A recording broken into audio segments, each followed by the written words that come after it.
lovely patch of cleavers. They're not very tall now, but they are going to grow sort of a meter long at least, because it's a climber that will climb on top of everything. This is the best time of year to use them. Exactly. This is, while they're small, they're really excellent to use as a cooked vegetable, or you can use them in smoothies as well. Yes, juiced. They are really good fresh, so yeah, I'd make the most of them.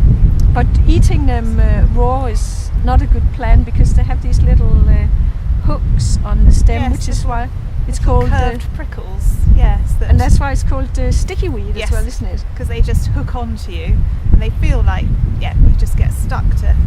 They just stick onto anything that brushes against them. Yeah, and that is that's fun, but not if they get stuck in your throat. Of course, not tasty like that. But the other excellent reason for eating cleavers, or sticky weed, or goosegrass, yes. And the Latin name is Galium aparine, is that it's a very good old-fashioned blood cleansing tonic, isn't it? It's probably the best tonic we have for the lymphatic system. It's a very good old-fashioned term, perhaps alterative, and helps to clear toxins out of the system. And so the lymphatic system is to do with glands. So you can use it for glandular fever and for any swollen glands, so tonsillitis, adenoids. Adenoids, yes. Anything where there are swellings, really, including for problems with the urinary tract where there's pain, perhaps with kidney stones. So yes, it can be used for cystitis, as it has a diuretic action.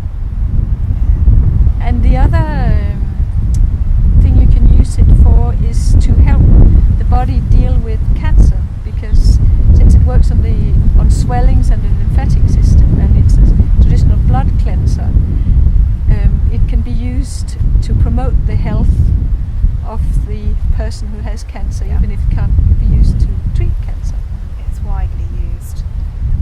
It's also used where there's toxicity with skin problems, so to help clear the lymphatic glands where there's psoriasis in particular, sort of so dry skin diseases, and it works particularly well in cases of psoriasis. Yeah, and I have used, I made an ointment with it as well, that I have used on skin eruptions or bumps and pimples and things like that. It works very well from externally as well. And you can take it in large quantities. It's a very safe herb to use. And once these little buds become flowers, and once it's flowers, it sets seeds, and the seeds are little tiny balls, aren't they? They're burrs, yes. Burrs. Yes, sticky as well. Yeah.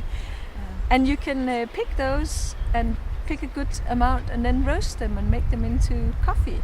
They're a very nice coffee substitute. And from the root, you can use the root as well, can't you? Yes. So what would you use the root for? To make a red dye. Ah, yes. I haven't actually tried that, but I have read that you could. Yes, I mean, a lot of the plants can be used for traditionally dyeing wool. Yes. When they grow longer, you can. They're easy to pick and then fold up like this before they dry, and then have these bundles that you can use as firelighters. They're fantastic firelighters. Wow, I didn't know that. You'll have to try that in your fire. Very helpful. Yes. There's enough of it. Yeah. Cheap firelighters.